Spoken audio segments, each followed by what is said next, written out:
Today we're taking a look at the new E-Revo VXL. We're going to put it up against the old one and then take it down the park and see what we can do with it.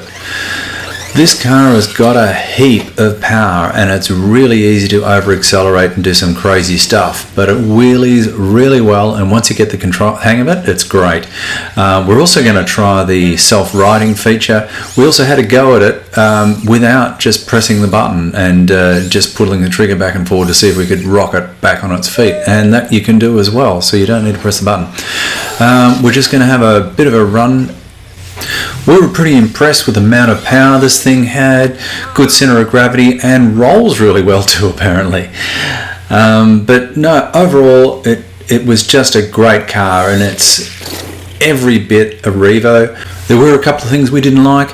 We managed to pop a dog bone out in the first few minutes. The battery case isn't amazing, and the old problem with the batteries that puff up that you get from Traxxas, I don't think any of that's changed, and not a big fan of these plugs. Okay, let's take a look. Today we're looking at the new E-Revo. Now, I've been a big fan of E-Revos for a long time. This is one of my old ones, and this is what's left of my absolute first one. Now, if you've ever if you recall these, this was a brush motor. This had twin brushed motors, so that's how far and how long I've had these cars. We've run this one across the water. We've actually raced it against a jet ski. You might see some videos out there where people have run these across small amounts of water, you know, like about this deep. We actually took this out in the river and raced against a jet ski where we were in, 10-20 feet of water. So, we were all out on this. By the look of this one, this is going to run straight into the water. We're not going to need to do anything other than probably put sand paddles on it. So there's quite a few upgrades with this. A lot of it's to do with gearing and extra structural suspension, extra tough arms, but definitely the torque biasing for the center diff is going to be interesting. The shocks look pretty much the same. The chassis wasn't really that weak in the first place. I think we've actually really tortured ours quite a bit. We did tug of wars, all sorts of things. I never had any trouble with the chassis, and in fact I never really had much trouble with the drivetrain at all. I've bent a few of the CVs and things, but most of the damage has been to the electrics over time, so I've replaced ESCs and things like that quite a few times, and the batteries didn't, certainly tortured a lot of batteries along the way, but that's to be expected. Probably now the other thing is the speed, so you can go anywhere from 30 to 70 miles an hour, and that's pretty much done by changing the batteries up, which this doesn't come with batteries or a charger, which is quite unusual for Traxxas, but I think the main reason for that is because once you start putting LiPo batteries into a box, they become very hard to freight, so sending them internationally has been a problem in the past, and I know some things that I've ordered here in Australia haven't been able to get sent to me because they can't freight them in. So the two usual suspects here in terms of getting that speed from 30 to 70 is changing the pinion and spur gears, and then changing the battery from basically anywhere from a 2S up to a 3S LiPo and 22.2 volts. I also want to do a big shout out here to my mates at Sick Hobbies. Sick Hobbies are in Rockingham, Western Australia. If you're in the state, they have moved and they're into much bigger premises now, so shout out to those guys. Thanks for all your support and your continued support.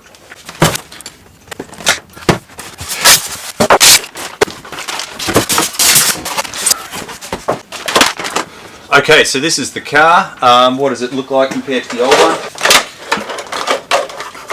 That's it alongside the old one. Let's take a look. Now the first thing you notice is there's no pins holding the body down. There's a release here. You pick it up like that. See, I don't even know how it works, and pull it up like that. And in here we have a frame. And if we compare that to the old one, you just put the pins through the holes. So it's fairly familiar looking here under the hood, except there are some extra bits and pieces in terms of strengthening frames and guards and things. But basically the layout is very, very, very similar, and I'm sure the electronics are completely upgraded and different to what they were in the past. I think the old model had TSM, not sure. Traxxas stability, you can look that up, but basically it means that you can drive and brake in a straight line without fishtailing, and you can adjust that on a little dial here. Which is it? That one there. Okay, so that goes up and down. It also has self-righting. You press and hold the set button here for 10 seconds and it'll self-right. We'll show you that in a minute. You can also upgrade a few things on your TQI receiver as well, like telemetry, so you get a wireless link module which goes back to your app on your phone. In earlier iterations of this, you could actually attach your phone into your transmitter, which was a bit controversial because this plug was an iPhone plug and it created all sorts of issues. However, you can Bluetooth back into that now. Similar to some of the other things like the Atlas Atom drone, that sort of stuff as well. So Traxxas are actually pretty good at that sort of stuff. You can also put a GPS telemetry module in here. Now this thing here will do 70 plus miles an hour, and unlike the X01, and we've got one of the older versions, the X01, well, not the current version, and if you want to actually see how fast that's going, it doesn't have that sort of built-in telemetry, so that's interesting to note as well. There's a telemetry expander as well, but these are all aftermarket, right? So they don't come stock. So there's a hole where your Traxxas link would go and you buy it and stick it in. 4S and 6S power. I've currently got 6S in here, so 2 lots of 3. The biggest difference between this and the old model is basically everything's been beefed up. The biggest differences are probably these drive shafts here. The old drive shafts were plastic, and some people reported problems with those. I actually didn't have a big problem with those old drive shafts. I did go through a few, but I never actually snapped any. But they were replaced mainly through wear and tear. These types of shafts are more sort of reminiscent of dog bone suspension, which is used widely throughout the industry and lots of other cars. Probably the next biggest change is in the transmission. It's a simpler, smaller transmission, but and also the shock absorbers as well. So probably the next biggest difference is the tyres. These are the old Talons and these are the Talon EXTs. The difference is they're a 6.4 inch as opposed to the 5.75s. Also the footprint of this, this is actually wider and longer. The motor looks identical. It's a 2200 kV brushless motor. From what I can see, it's exactly the same as the old motor. If you are going to run these motors in water, just be careful if you're going to do any aquaplaning or anything like that. You are going to have to take them apart every now and again and flush them out, probably with metho. I'm not sure if that's the best advice on that, but that's what I've been doing. But even though it looks like they're sealed, they get small amounts of mud and dirt in through the engine, which will eventually destroy the bearings, which will eventually destroy the motor. And I can tell you that firsthand because I've done it. And yeah, mud is the killer. So if you're running in snow or anything like that, but we were actually running in water in a lake, and over time the water just ingested and destroyed the motor. Low center of gravity. Now this is not different to the earlier models. So here it is. Let's give it a bit of a bench run because that's always fun. We're running 6S in this today. I don't have the pinions changed, so basically on the box that effectively says that we should be doing 50 mile an hour.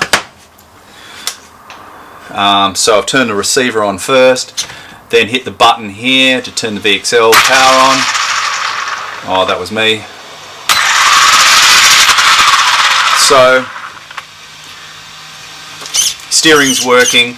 I've got it on a block. I always put things on a block. Even when you're out and about, it's probably a good idea to take a block with you.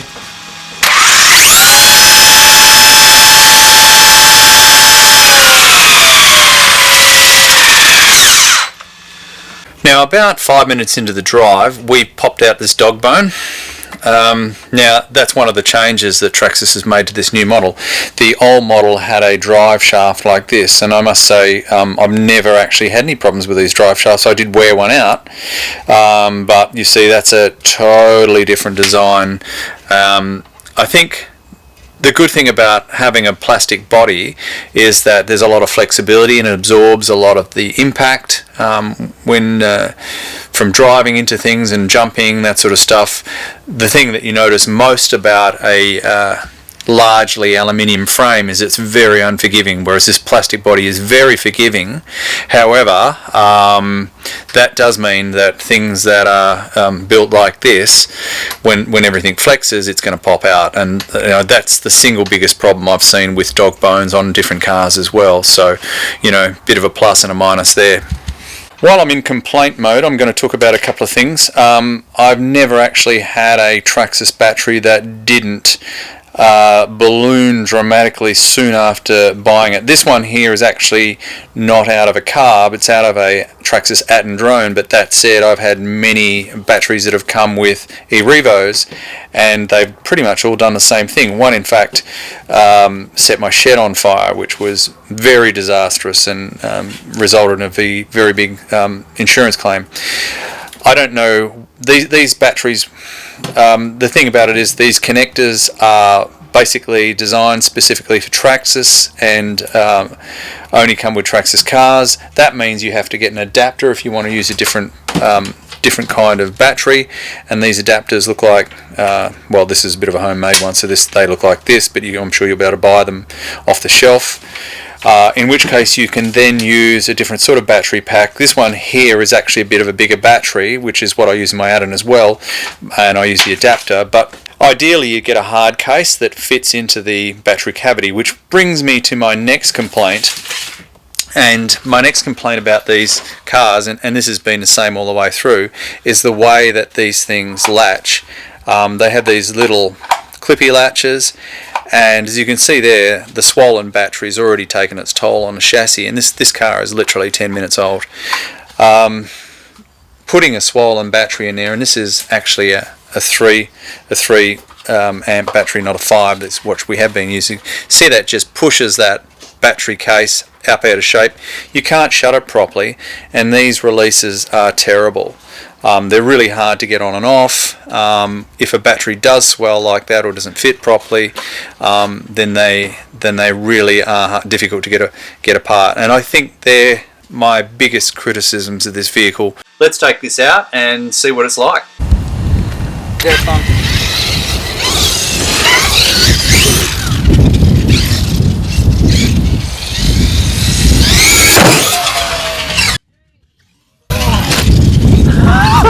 Hey, can you not hit me with that? Oh. Okay. What did it fronty flat? Okay, I'm in the wrong place.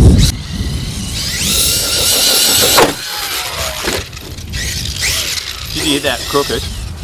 Yeah. You gonna catch it? No. Come on, don't be such a wood. Catch it.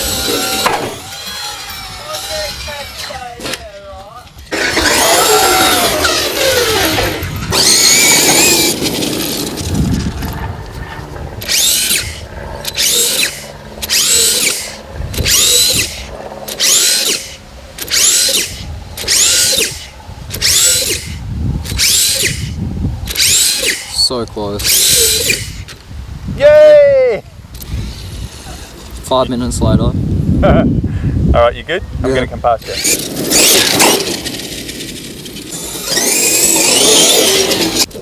Come on! Come on! Oh, you can do it. Oh, it's painful. Can't stand it.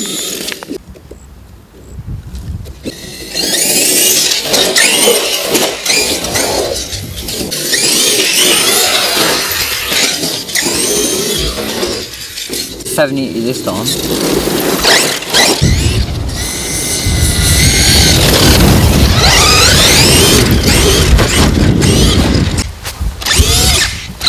Whoa, yeah! Oh, that does. Did you do that?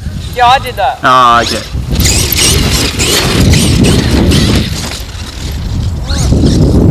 Well, I think it was better than the other ones. Jumps further.